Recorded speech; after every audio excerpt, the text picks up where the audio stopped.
High বন্ধুরা, welcome to বাংলায় সরকার traders. হ্যাঁ, আমাদের হিন্দি সরকার ট্রেডার্সটা এখন কিন্তু বাংলাতেও আমরা ভিডিও দেখতে পাচ্ছি এবং এর আগে বহু আমরা বেসিক লেভেলের ভিডিও দেখেছি। এবং আজকের এই ভিডিওটা কিছু টেকনিক্যাল অ্যানালাইসিসকে আরও মজবুত শেখার জন্যে, যারা কিন্তু অফিস আদালতে কাজ করছেন, প্রতিদিন ইন্টারডে করার সুযোগ পাচ্ছেন না, হোল্ডিং স্টক বেছে নিতে চান নিজের থেকে, তাদের জন্যে টেকনিক্যাল অ্যানালাইসিস শেখার সুবর্ণ সুযোগ। তো হ্যাঁ বন্ধুরা, চলুন আমরা দেখে নিই কোন কোন স্টকগুলো রাডারে আছে এবং স্টকগুলো কেন আমি সিলেকশন করেছি। সিম্পলি প্রাইস অ্যাকশান, দেখুন সিম্পলি প্রাইস অ্যাকশান কী জিনিস হয় সেটা কিন্তু আমি এই ভিডিওর মাধ্যম দিয়ে বোঝানোর চেষ্টা করব। এবার আমরা এখানে প্রথমত স্টকটা যেটা নিয়েছি সেটা কিন্তু নিয়েছি কি আইটিসি। আশা করছি আইটিসির ব্যাপারে যারা যারা স্টক মার্কেটে অল্প বিস্তর জড়িত আছেন তারা কিন্তু সকলেই জেনে থাকেন যে আইটিসি কি। আমরা একটা খাতা কিনতে যাব, আমরা একটা লবণের প্যাকেট কিনতে যাব, আমরা একটা যে কোনো গ্রসারির দোকানে যাব, এমনকি আইটিসির বড় বিজনেস ছিল স্মোকিং অ্যান্ড সিগারেটের সাইডে। ওকে, এটা আমরা জেনে আছি ম্যাক্সিমাম সবাই। এবার স্টক মার্কেটের প্রাইসগুলো আপ ডাউন কেমন করে হয় দেখুন। সিম্পলি প্রাইস অ্যাকশন, সব থেকে আগে আপনাকে টেকনিক্যাল বুঝতে গেলে এই প্রাইস অ্যাকশন জিনিসটাকে বুঝতে হবে। ওকে, তো আমরা কি দেখতে পাচ্ছি, একটা সুন্দর আপট্রেন্ড ছিল, সেখান থেকে কিন্তু একটা ভালো প্রফিট বুকিং এসেছিল আইটিসির স্টকের ক্ষেত্রে। কিন্তু এখন যে জায়গাটায় আছে এটা টেকনিক্যাল কিছু অ্যানালাইসিসের মাধ্যম দিয়ে খুব একটা ভালো জায়গায় আছে এবং সেখানে আমি আপনাদের বলতে চাইবো যে টেকনিক্যালটাকে দেখুন। একটা স্টকের মধ্যে যদি ভালো করে আপনি টেকনিক্যালটাকে বোঝেন তাহলে প্রত্যেক স্টকের মধ্যেই আপনি টেকনিক্যাল বুঝতে পারবেন। ওকে, তো দেখুন এখানে কি হয়েছে, যখন এ আপ ট্রেন্ডে ছিল তখন একটা লো বানিয়েছিল, আর এই লোটাকে যখন ভেঙেছিল তখন আরেকটা ভালো মতো লো বানিয়েছিল। এবার এই রেঞ্জটাকে ব্রেক করে ওঠার চেষ্টা করছে। এটা খুব সুন্দর অ্যানালিসিস, ঠিক আছে, খুব সুন্দর অ্যানালিসিস এটা। তো এই লোটাকে ব্রেক করে যখন আপ হয়েছে দেখুন একটা হিউজ গ্যাপ আপ হয়ে প্রফিট বুকিং এসেছিলো সেদিন। কিন্তু তারপর থেকে কিন্তু ধীরে ধীরে এর প্ল্যাটফর্ম আবার বেশ মজবুত করতে চলেছে। তো আমি আশা করি যে কালকের দিনে ইয়ানি কি 27th মার্চ সে যদি এই হাইটার উপরে ব্রেক করে তো এখান থেকে আমরা একটা মোমেন্টাম এর মধ্যে দেখতে পারি। দেখুন আপনারা কিন্তু 5% ইন্টারেস্ট পাওয়ার জন্য ব্যাংকে পয়সা রাখেন, আপনারা কিন্তু 8% পাওয়ার জন্য এফডিতে পয়সা রাখেন, আপনারা কিন্তু 15% পাওয়ার জন্য মিউচুয়াল ফান্ডে পয়সা রাখেন।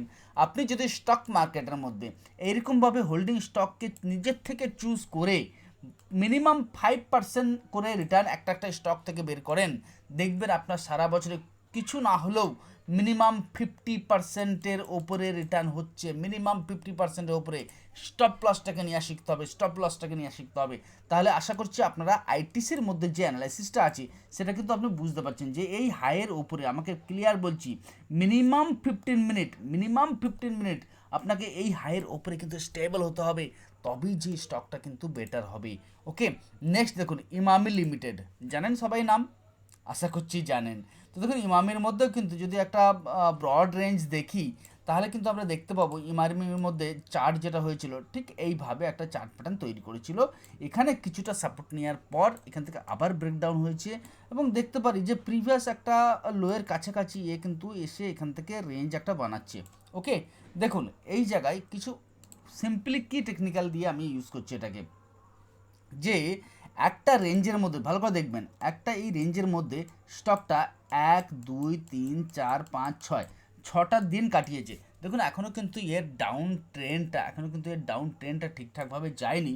তবুও আমার মনে হয় যে এই রেঞ্জটার উপরে ভালো করে দেখবেন দামগুলো। ওকে, ভালো করে দেখবেন দামগুলো হচ্ছে কি না, এখানে ভালো করে দেখুন, এখানে কিন্তু 440, আমি ক্লিয়ার বলবো 440-র ওপরে আমাকে স্টে করতে হবে, তবেই এই স্টকটার মধ্যে কিন্তু আমি এন্ট্রি নেব। দেখুন যতই ভালো স্টক হোক স্টকের মধ্যে উত্থান পতন হতেই থাকে, ঠিক আছে, বোঝা যাচ্ছে। তো তার মধ্যে কিন্তু আমাদের পতনের সময় স্টপ লস নিয়ে বেরিয়ে যেতে হবে এবং উত্থানের সময় ঠিক লেভেল দেখে টেকনিক্যাল বুঝে আমাদের এন্ট্রি করতে হবে। তাহলে দেখুন এই লেভেলটার উপরে কিন্তু আমি এটাকে বাইং করতে পারবো এবং এর স্টপ লস হয়ে যাবে এখানে। এবং শর্ট টার্ম রিটার্ন আপনি কিন্তু একটা ভালো এক্সপেকটেশন করতে পারেন। ওকে, যে লাইনগুলো যাচ্ছে আমার এইরকমভাবে আমি এতে রিটার্ন এক্সপেক্ট করতে পারি। ওকে, দেখুন এই স্টকগুলো আমরা কী করে পাই, হিউজ স্টক আছে কিন্তু দেখুন তার মধ্যে দিয়ে কিছু স্ক্যানারের মাধ্যম দিয়েও কিন্তু আমরা স্টকগুলো পাই বা ম্যানুয়ালি সার্চ করেও স্টকগুলো পাই। দেখুন লাস্ট স্টক আমি এনেছি ওএনজিসি। আশা করছি ওএনজিসির ব্যাপারে আপনারা সবাই জানেন। ওকে, যে ভারত গ্যাস, ওএনজিসি কি বিশেষত আমরা তেল এবং গ্যাসের মাধ্যম দিয়ে এই স্টকটাকে বুঝি। তো এখানে দেখুন স্টকটা যখন আপ ট্রেন্ডে ছিল তখন একটা লো বানিয়ে সেই লোয়ের থেকে আপ হয়েছিল, আর এখন সেম লোয়ের কাছ থেকে এসে সাপোর্ট নিয়ে একটা রেঞ্জ বানিয়েছে। মেনলি আমি আজকের স্টকগুলো যেগুলো দিলাম আপনাদের সেগুলো কিন্তু সব রেঞ্জ ব্রেকআউট স্টক। ওকে, তো এক তো প্রথমত হবে এই রেঞ্জটার উপরে রেখে দাঁড়াতে হবে, আর সেকেন্ডলি এই হাইটার উপরে গিয়ে দাঁড়াতে হবে। অর্থাৎ ফাইনাল আমার প্রাইস কোথায় গিয়ে দাঁড়াচ্ছে না 272 এর উপরে কিন্তু একে স্টেবল হতে হবে, এবং আমার স্টপ লস হয়ে যাবে 252।